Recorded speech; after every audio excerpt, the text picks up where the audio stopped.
Então, galera, já brincamos muito por aqui nesse canal, mas hoje é um daqueles dias que nós precisamos falar sério. Eu acho que você já deve ter visto um monte de postagens na internet afora dizendo que o presidente seria livre amanhã, ou até mesmo que o presidente Bolsonaro seria o candidato. Coisa que eu te juro, eu não tenho nem roupa para usar nesse momento. Mas o que eu não sei se você entendeu é o porquê disso. É importante que você saiba que esse tema não é torcida da internet. Tem uma coisa muito séria acontecendo agora mesmo, enquanto você assiste esse vídeo. Sabe qual a diferença entre uma democracia de verdade e um país onde a justiça vira instrumento de poder? É que numa democracia as regras valem para todo mundo, inclusive para quem você odeia. Tá, eu sei que muita gente já desligou o cérebro quando ouviu o nome do Bolsonaro. Eu também sei que existe gente que já pegou de volta a camisa verde e amarela que jogou no fundo do guarda-roupa depois da Copa. Mas hoje eu quero fazer um exercício diferente. Esquece por um instante que você gosta ou que você não gosta do Bolsonaro. Esquece partido, eleição, esquece militância. Hoje eu quero falar de direito, porque se as regras do direito deixam de valer para um político, elas deixam de valer para qualquer cidadão. E se isso acontece, não podemos mais dizer que o Brasil tem um Estado democrático de direito ou sequer uma democracia. Seria uma ditadura autoritária. Ponto. E foi exatamente isso que me chamou a atenção quando eu comecei a ler o pedido de revisão criminal apresentado pela defesa do presidente Jair Bolsonaro. E eu confesso uma coisa para vocês. Quando eu ouvi falar em revisão criminal, eu pensei exatamente o que muita gente pensou. Mais um recurso onde seremos enrolados? Mais uma estratégia da defesa? Ou apenas um isso não vai dar em nada? Até que eu sentei, abri a petição, comecei a ler ele de novo e de novo. Aí depois eu fui ler as decisões antigas do Supremo. Aí eu fui comparar com o caso Lula. Aí depois eu fui olhar a questão da delação do Mauro Cid. E na sequência apareceu a história da perícia pedida pela própria Procuradoria-Geral da República. E sinceramente, a história ficou muito mais interessante do que eu estava imaginando, porque não é questão de acreditar ou não. É o teste para saber se o direito ou a Constituição ainda valem nesse país. Porque existe uma pergunta que praticamente ninguém está fazendo. E ela é simples. E se a revisão criminal do presidente Bolsonaro não for um favor político? E se ela for justamente o mecanismo criado pelo direito para corrigir um julgamento que possa ter sido conduzido com vícios graves? Isso para não dizer conduzida com viés político. Porque é exatamente para isso que existe uma revisão criminal. Ela não existe para inocentar amigo. Ela não existe para salvar político. Ela existe porque o direito parte de uma premissa muito simples. Juiz também erra. Tribunal também erra. Ministério Público, erra também.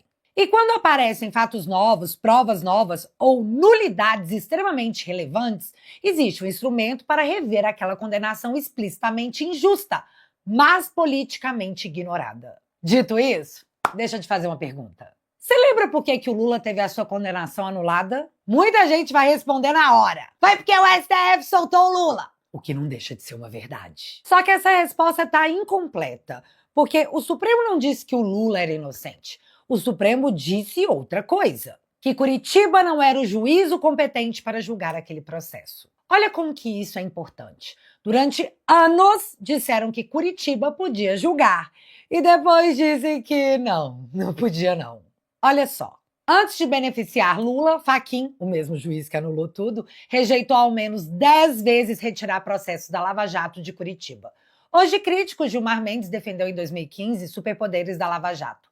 Mas para especialistas, mudanças de interpretação demonstraram viés político. E o resultado? Bom, as condenações foram anuladas independentemente da opinião política de cada um. Isso aconteceu porque o direito exige uma coisa chamada competência. E traduzindo para o português, não basta existir um juiz. Tem que ser o juiz certo. Para você entender melhor, imagina que você mora em Belo Horizonte. Aí um juiz de Manaus resolve julgar um processo seu. Aí você perguntaria o que raios esse juiz está fazendo aqui? Porque existe uma regra dizendo quem pode julgar cada caso. E quando essa regra é violada, o processo inteiro pode ser contaminado.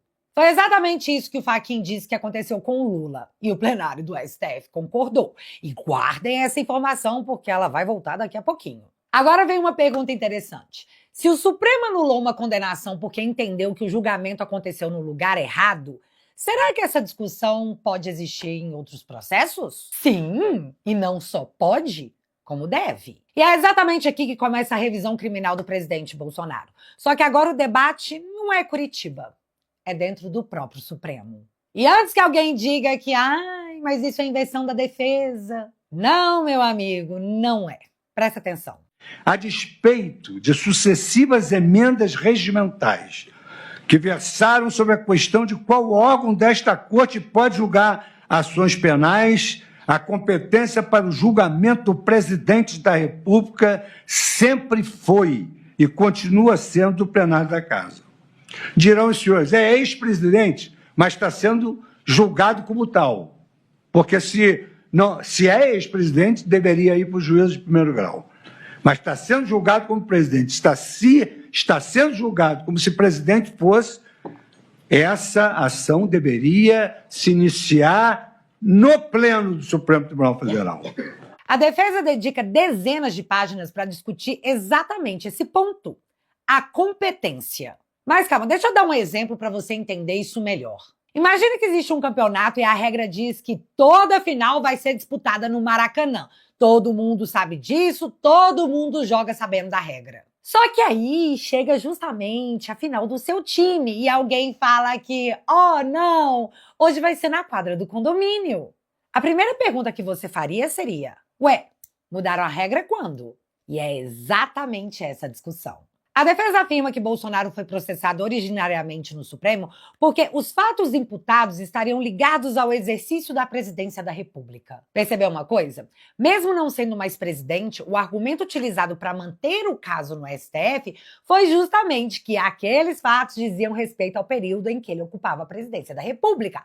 Logo, ele foi julgado como se presidente fosse. Até aqui, tudo bem. Ou não, né? Os caras simplesmente decidiram mudar o status para poder julgar o cara, sabe? Eles escolheram o réu. Coisas de democracia. Só que aí surge a pergunta.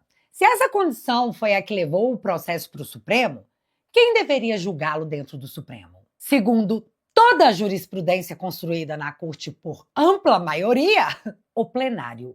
Jamais a primeira turma.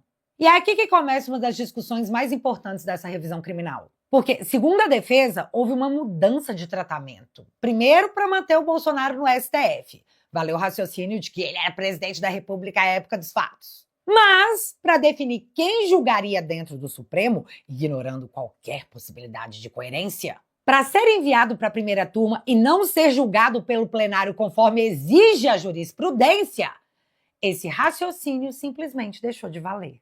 Segundo a defesa, Bolsonaro virou uma espécie de presidente em promoção. Serve para uma regra, mas não serve para outra. Bolsonaro foi retirado do plenário, onde teríamos mais votos divergentes, e foi jogado na primeira turma, onde Alexandre era o relator. E ele estava na companhia do Flávio Dino, que já comparou Bolsonaro a Satanás, e a Zanin, o ex-advogado do Lula. O 3-0 pela condenação estava super garantido e com menos exposição dos demais ministros. E antes que alguém diga que isso é uma invenção completamente maluca, vamos lembrar de uma outra coisa. Boa parte dos processos relacionados aos atos do 8 de janeiro foi julgado pelo plenário do Supremo. Aí, no apagar das luzes de dezembro de 2023, foi promovida essa mudança interna de entendimento, de distribuição, que aí sim levaram diversos processos às turmas, inclusive a do presidente Bolsonaro, que estava com status de presidente e deveria, por jurisprudência amplamente discutida e concreta, ser julgada no plenário. E é justamente nesse contexto que a defesa constrói a sua argumentação sobre a competência do órgão julgador. E foi exatamente assim que começou a discussão que anulou as condenações do Lula. Na época, muita gente dizia que isso não vai prosperar. E prosperou. Lula foi julgado por um juiz incompetente e é a mesma situação que o presidente Bolsonaro está hoje. Isso significa que existe uma discussão jurídica real, por mais que a gente saiba que o resultado vai acabar sempre sendo político. Mas eu preciso deixar claro que isso não é fantasia inventada pela internet. Aliás, tem uma ironia aqui. A mesma parte da sociedade que durante anos repetiu que a competência era um princípio sagrado quando o assunto era o Lula, hoje trata como absurdo discutir competência quando o assunto é o Bolsonaro. Curioso como que alguns princípios constitucionais envelhecem conforme muda o CPF do réu. Que vergonha de vocês, pseudo-garantistas, que até hoje mantêm a boca fechada. Que vergonha. Mas a história ainda nem começou, porque até aqui nós discutimos apenas quem julgou, um dos pontos apontados pela defesa na revisão criminal. Agora vamos falar daquilo que sustentou boa parte da acusação: a prova, ou mais especificamente, a delação premiada do Mauro Cid. E é aqui que essa história começa a ficar realmente interessante. Até agora nós falamos sobre uma discussão de competência, e você viu que a regra não foi a regra. Mas existe um segundo eixo da revisão criminal que talvez seja ainda mais importante. Segundo a defesa do presidente Bolsonaro, boa parte da acusação depende dessa colaboração premiada, a do Cid. E você quer um exemplo? Quantas vezes você ouviu durante o julgamento e durante o voto dos ministros que existia uma minuta que mandava prender o Alexandre? Minuta essa que, aliás, nunca foi encontrada. Mas enfim, você sabe de onde saiu isso? O que temos, na verdade? Porque eu estou ouvindo, seja pela imprensa, seja em todos os lugares, tratar-se o seguinte: não, a prova independe do colaborador.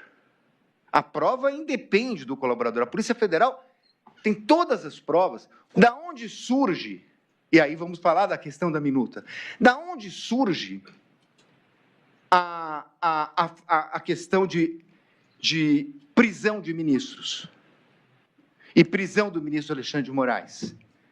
Do depoimento dele. A denúncia reproduz isso.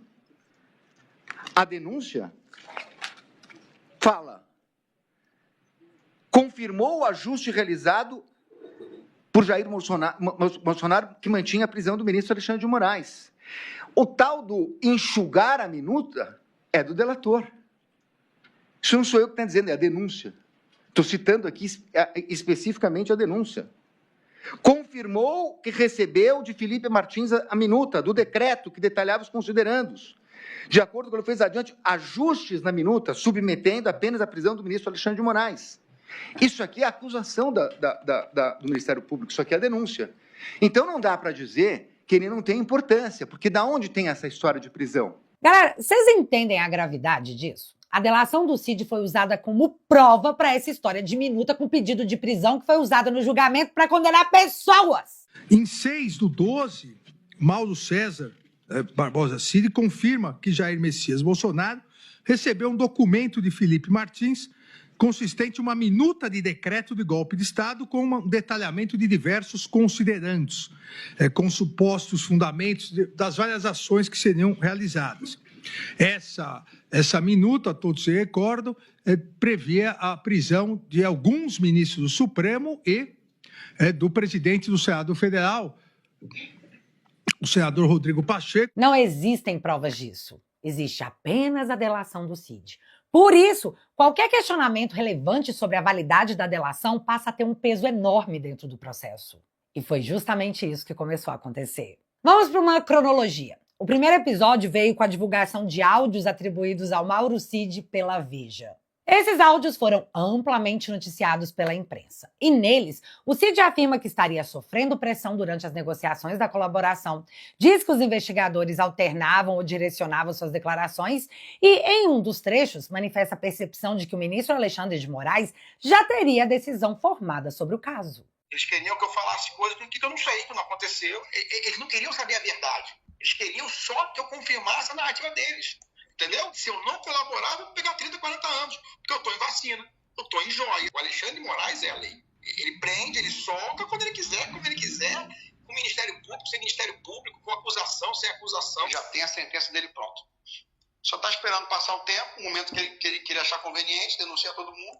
O PGR acata, aceita e ele prende todo mundo. A repercussão, claro, foi imediata. A pergunta que surgiu era mais simples. Se essas declarações refletissem a realidade, qual seria o impacto sobre a credibilidade da principal colaboração premiada do processo? Não apenas principal, a única. E aqui a gente não tem que falar apenas da questão credibilidade, mas da voluntariedade dessa delação. Na sequência disso, Mauro Cid foi chamado a prestar esclarecimentos oficialmente. E ele afirmou que aqueles áudios eram um desabafo feito em um momento de forte desgaste emocional e reafirmou a validade do acordo de colaboração, que sim, foi de livre e espontânea vontade, disse o Cid. Olha aí, a livre e espontânea vontade. Exatamente por isso, a fim de possibilitar uma reflexão maior do colaborador com seus advogados, né, para que esclareça omissões, contradições na sua colaboração,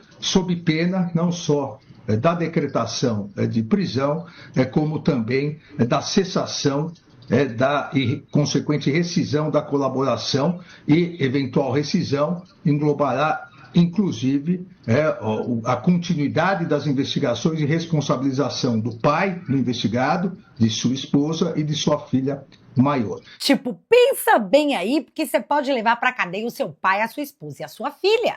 Do nada surgiu uma voluntariedade espontânea, e assim o Alexandre manteve o acordo em vigor. Mas esse não foi o único episódio, porque pouco tempo depois, durante o interrogatório de Mauro Cid no processo, a defesa de Jair Bolsonaro fez uma pergunta bem objetiva. Mas para além disto, agora, durante o seu interrogatório, eu fiz a pergunta a respeito de um perfil de Instagram falso. Gabriela R. Queria saber, ministro, se ele utilizou perfis, mídia social para falar com jornalistas. Ele está dizendo que não conversou com ninguém. Ele nunca usou um perfil de mídia social para falar com ninguém. Utilizou algum perfil de mídia social para falar com alguém? Não, senhor. Todos os meus celulares foram apreendidos pela Polícia Federal, ministro. Todos foram apreendidos e revirados de ponta cabeça. Ele conhece um perfil Gabriela R. 702? Você já ouviu falar? O senhor conhece? Gabriela R. 702. 702. Esse perfil, eu não sei que isso é da minha esposa, mas Gabriela é o nome da minha esposa. Aonde está esse perfil do Instagram? No celular dele. Eu juntei isso no processo. No celular dele, com a senha. Então, vem essa conversa. Não é ata, com todo respeito ao professor Bittencourt, professor de todos nós. Não tem ata. O que tem é uma conversa em que ele está revelando a delação para terceiros. O que tem é mais uma conversa em que ele está, na verdade, questionando a sua própria voluntariedade. Ele diz que foi dirigido. Ele diz que foi induzido. Ele disse que não tinha golpe por parte do Bolsonaro, mas que a autoridade queria conduzir para isso. Isso está escrito. E, aliás, isso também não é uma novidade. Porque isso já tinha saído lá na primeira matéria da Veja, são praticamente as mesmas frases. É que lá ele disse que foi um desabafo. Agora ele repete as mesmas frases, o que coloca em xeque a sua voluntariedade. Então, o advogado Eduardo Kuntz, o defensor do Marcelo Câmara, apresentou mensagens atribuídas justamente a esse perfil, Gabriela R. As conversas, então, passaram a ser objeto de perícia e, posteriormente, elementos técnicos produzidos na investigação foram utilizados pelas defesas para sustentar que o perfil estava, sim, vinculado ao Mauro Cid. A partir daí, nasceu uma nova discussão jurídica. Segundo as defesas, se um colaborador viola cláusulas de sigilo prevista no acordo da colaboração, isso pode produzir consequências sobre a própria validade do acordo. Esse argumento também passou a integrar os pedidos apresentados ao Supremo e aparece entre os fundamentos discutidos na revisão criminal. Porque olha só, se não tem delação do Cid, se ela for anulada, não tem minuta, não tem que entregou pro Bolsonaro, que alterou, que teve Felipe Martins, lelelelele. Porque esses elementos não têm provas substanciais. Tem apenas a palavra do delator. Imagina o problema que isso causaria? Uma anulação da delação do Cid? Mas enfim, temos aí dois pontos absolutamente essenciais para uma delação, que é o sigilo e a voluntariedade. E eu já tenho a minha conclusão após assistir isso. Você também tem. A questão é se o Cássio Nunes Marques também chegará à mesma conclusão. Então temos na revisão a violação do juiz natural, a delação do Cid e, por fim, o document dump. E aqui o ministro Fux deixa claro como o Ministério Público, sob o comando de Paulo Gonet, dificultou o acesso dos réus às provas que você nem precisa ser um gênio para concluir que atrapalhou bastante as defesas. E no Brasil é lei, ou pelo menos era, que as defesas tivessem acesso a todas as provas em prazo suficiente para análise. Mas não foi o que aconteceu. Eu não sou um expert nesse assunto, mas a quantidade chega a 70 terabytes. Eu fui pesquisar isso, fiquei até... nem acreditei, porque são bilhões de páginas. E já apenas em 30 de abril de 2025, portanto, mais de um mês após o recebimento da denúncia, e menos de 20 dias antes do início da oitiva das testemunhas, foi proferida a decisão deferindo acesso à íntegra de mídias e dos materiais apreendidos na fase investigativa. Apenas em meados de maio, cerca de 5 dias antes do início da oitiva das testemunhas, a Polícia Federal enviou links de acesso para as defesas de um SharePoint, e, não obstante, os arquivos totalizassem 70 terabytes. 70 terabytes. Pastas e arquivos que se encontravam sem qualquer nomenclatura adequada ou índice que permitisse uma efetiva pesquisa, como também senti essa dificuldade. Bilhões de páginas desorganizadas, jogadas para serem analisadas em 20 dias. Parece justo para o senhor o que ocorreu, ministro Cássio? É o que essa revisão criminal impetrada e agora sob sua relatoria quer saber. O senhor acha que tudo isso foi justo? Golpe de Estado que se originou numa live 2 anos antes? É meio que atentar contra a inteligência de todo mundo. Até porque hoje nós temos pesquisas que mostram que a maioria absoluta da população não acredita que houve uma tentativa de golpe. E assim, galera, já tem tempos que eu queria fazer esse vídeo, mas algumas pessoas me disseram que eu não deveria porque poderia tirar o foco da campanha do Flávio, ou então gerar algum tipo de esperança nas pessoas de que o Bolsonaro seria o candidato. E se nós chegamos no ponto de, em vez de esperar por justiça, a gente ter que alimentar a esperança, não podemos tratar esse país como uma democracia, porque nas democracias a justiça não vai na base da fé, ela é absoluta. Mas esse assunto apareceu com força porque recentemente, em um dos apensos dos inquéritos, foi pedida uma perícia nas conversas do Mauro Cid. Veja bem, quase 8 meses após as condenações do presidente Bolsonaro e seus apoiadores. Ou seja, estão mexendo nesse processo justamente quando há uma revisão criminal sendo analisada. E só para alimentar as teorias conspiratórias nas cabeças de vocês, Cid, o delator, essa semana anunciou que foi convidado para dar aulas na Europa e parece que ele pediu autorização ao Supremo para poder ir. Ou seja, se a delação do Cid for anulada, nós nem sabemos se ele vai estar aqui no país para ver. A dosimetria, que foi aprovada por ampla maioria pelo Congresso, foi barrada por Alexandre de Moraes, que mesmo com a manifestação da PGR dizendo que a dosimetria deveria ser mantida, segue totalmente inutilizada. Até quando o Alexandre quiser. Porque ele costuma fazer isso, né? Tem hora que ele ouve a PGR, tem hora que ele ignora plenamente. Já que ele mandou uma busca e apreensão na casa do presidente Bolsonaro e ele nem esperou a PGR responder o que ela achava disso. É o juiz agindo sem o Ministério Público. Mas enfim, sobre a dosimetria, eu chutaria que ela fica parada até depois das eleições, sabe? Para não correr o risco de atrapalhar o processo eleitoral, né?